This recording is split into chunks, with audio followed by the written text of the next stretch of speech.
Previously on Balls. He went on leave and got engaged, Josh. So he's hanging on by a thread right now. I was just saying, HD, you know, and you know these things. You've got engaged. On a number of occasions. This is true. Yeah, we're in the same club. Anyway, yeah, he goes over to, where did he go? Philippines or no? Where's he? No, Bali. Yeah, he goes over to Bali on a 2-week trip. Gets engaged on the second day. He pops the question. Now, my advice was you don't. You wait till the end of the trip, and then you pop the question, right? Just in case she says no. Yeah, exactly. It would be a mess. Imagine the rest of that holiday. Well, imagine the holiday goes wrong anyway. You know, It's like almost forcing yourself into it, though, as well, because you've paid the trip, so you say yes. Thanks, Simon. And you could also bump into something that's nicer.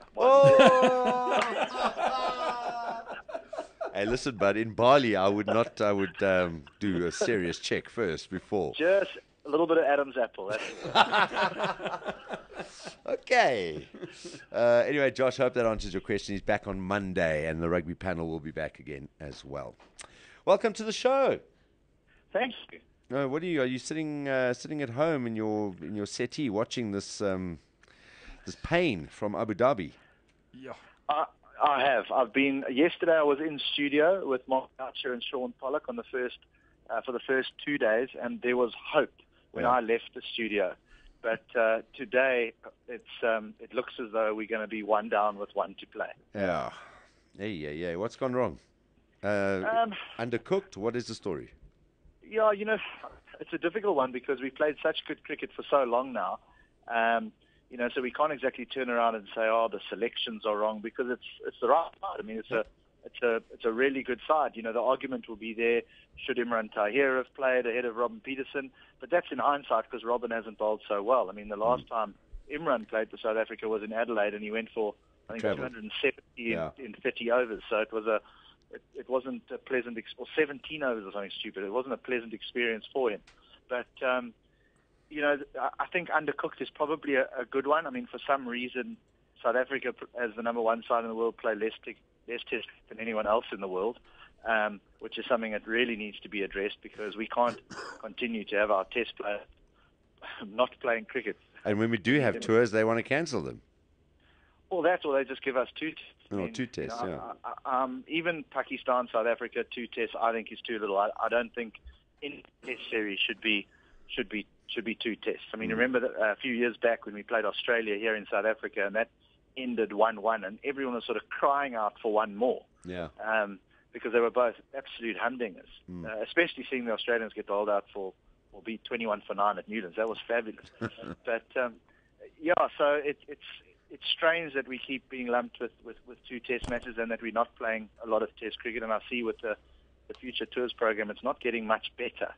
You know, we don't have a lot of test cricket ahead of us. We've got India and Australia and then a break, and then we play Zimbabwe and then another long break, and it's not great at all. We go to Australia to play just one-day matches. So, you know, it's a difficult one. But going back to the test matches, just people, we haven't played well, we haven't batted well, we haven't bowled well, and they've capitalized, and they're very, very good. And maybe their series against Zimbabwe was a wake-up call for the Pakistanis. Yeah.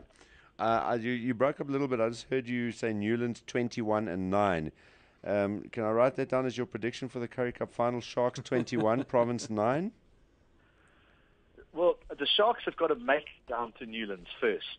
Oh, come on. You know, well, they don't have a great home record of late, Darren. Come on, I think they HD. lost last week to my team, eh? Yeah, HD, yes, it happens. Listen, I'm having a bad time at the moment. I mean, my wife is a Sharks fan and a Liverpool supporter. Oh, my I'm goodness. a Province fan and a Manchester United supporter. So those divorce attorneys out there, give me a ring. Yeah, I noticed you've been quiet on Twitter. Very quiet. Yeah. I'm getting my usual abuse from people about Liverpool, Chelsea, Arsenal. But I keep having to remind everyone that only one team can win the Premier League, not 4 or 5. Yeah. Only one. Yeah. So anyway. We look at the table right now. It's only as good as your last game. All right, let's You get back. won't see us on that table. Yeah, let's get back. It's a pity for Jacques' birthday today as well. Yeah, I mean, some people have been climbing on the backs of Graham once again. And look, it's a national sport. There will always be people that will get on his back. But, Graham, I think you hit the nail on the head. It's the number one test side in the world. They've beaten all of the top four, I think, in the last couple of years. So, you cannot but play that side. And there's no reason why you would suddenly make wholesale changes going into a test match like, because it doesn't matter who you put in there. They haven't played test cricket for a while. There's obviously going to be some kind of sort of adjustment to be made. Although it's a pity that, when you look again, you could be one down in a series. Yeah, look, their last test match was against Pakistan in February. Yeah. That was their last test match. Graham's had quite a serious operation since then. Played very little cricket. I mean, yes, they had a net and they've had some nets, and then they played that practice game where the batsman got a bit of time. Graham didn't get that much time. He didn't get any runs. But people have got to just relax a little bit about Graham Smith now. He's going to go down as one of our great players of all time. I mean, like averages near 50 in Test cricket, opening the batting, and half of his Test matches are played at home, which is in South Africa, which are the toughest conditions in the world to open the batting in. Yeah. There is a bit of a concern over the opening partnership at the moment, because they haven't really put on a substantial partnership for some time now as an opening partnership, but it's sort of been hidden away because of the success of the rest of them. Amla and AB de Villiers had a very good series against Pakistan in South Africa. The rest actually struggled. Great to see JP Duminy back in the fold. I think his innings, it's one of the best I've seen him play. I mean, he really played beautifully. But he has to be back in, because I think they're trying to groom him. And even Jacques said, when we said, who's your natural successor? He said JP Duminy as in the all-rounders role. So, and you can see they're using him more and more seriously as a spinner now as well. So they kind of look at him as the guy who'll step into that breach when Cullis goes. You can't replace Cullis, but you've certainly got someone there that can fill that all-rounders role quite well. Yeah, look, there's also an advantage, Darren, that AB is keeping wicket now, because it means that, I mean, we're going to test matches with 7 batsmen, which no other country in the world can do. So we might be having a situation where if JP can't take over that mantle, we might go into test matches with 6 batsmen and then having to pick an out-and-out bowler to sort of replace Jacques. But as you've rightly pointed out, we should never use the word replace, because it's impossible to replace him. Maybe just fill in until he's reincarnated or something. Well, they did it with his hair. They did it with his hair. They just got to find something for the rest of his body. Yeah, freeze him until they find a cure for whatever it is. Old age. Give him some of that Michael Jackson juice. Yeah. But, so I don't panic too much about what's been going on in Abu Dhabi, because, as I said, we haven't lost a series away from home in 2006. I think it'll be tougher in Dubai. I think they're going to make it really spin. Yeah. We lost out on an opportunity there when we won the toss and decided to bat first, because there was a real chance to get 400 plus and put pressure on them. And they wouldn't have been able to bat the way they batted if we'd have got 400 plus. So that was strictly a batting performance that was poor, rather than looking at the bowlers. The bowlers were under tremendous pressure from the word go.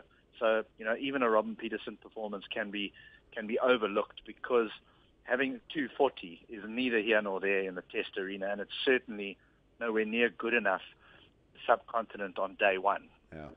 If we lose the series, do we still remain number one? Are we that far ahead that we will still keep that number one ranking? Yeah, I think we like the Tiger Woods of cricket. I think we're number one for a while. We need to have a cocktail waitress issue before we lose our slot, eh? No more Herschel Gibbs books, please. I think that we'll stay number one. Again, the problem is that yes, we'll play India, which is great, and we'll play Australia. But then we have a break, and England play Australia in another 5 test matches, and India play the West Indies, then they play New Zealand. So these other teams have an opportunity to gain on us without us even playing, which is what is sparking all the sort of, when I say the controversy, the sort of the questions around the world ranking points. How can we just sit and not do anything? Yeah. For a golfer, it's his fault. If he doesn't want to play, he just says, I'm not playing. But our players are saying we want to play. We just don't want to play against. It's like boxers when they become world champions. They don't fight for 2 years until they defend their title again. So it's maybe it's a bit of that. All right. Yeah, but also what happens in boxing, Darren, is if you get told, listen, this is the number one contender, you got to fight him, and you choose not to, you lose your world title. Yeah, exactly. Yeah, good point, actually. We want to play. Yeah, exactly, we do. Can someone play us? Yeah, please. Duncan Tyndall on Twitter at Balls Radio going, funny enough, he had the hashtag now playing, but yeah. Graham Smith looking fit, looked great in the second innings. Proteas will come good in the second test, so he feels comfortable. Thanks a lot for your tweet, Duncan. And yeah, I mean, the thing is, he had one innings where it didn't work out, but he's actually looked good in the second knock. So I think it gives the guys a break. They're number one in the world, they're not there for nothing. So I think maybe some guys should just climb off some players' backs a little bit and just let them get on with their thing. As you say, the stats don't lie. HD, thanks a lot, buddy. All the best, and thanks for giving us some time this afternoon. Yeah, and Darren, I must say, I know I sent you a message, but now I can say to you over the phone, congratulations on the birth of your new kid, man. That's fantastic news, and awesome. I hope you're enjoying it. Thoroughly enjoying it. Absolutely enjoying it. It's fantastic stuff. Thanks, HD. Really appreciate it. All right, big guy. Okay, Darren. Chat to you soon, man. Cheers, guys. Cheers, John. Thanks very much. Ciao. Bye-bye. Ciao, there we go. HD Ackerman. Catch him on TV again. Will be our top comment. I reckon our top comments and commentator. Very, very astute and shrewd commentator as well. Joining us talking about the cricket today as we almost wrap it up. Just time for some Elvis this afternoon.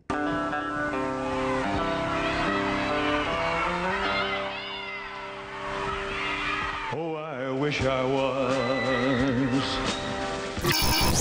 This is Balls Visual Radio. Darren, Simon, Kate, and John. Weekdays from 3 p.m. to 6 p.m. Central African Time. Balls.co.za.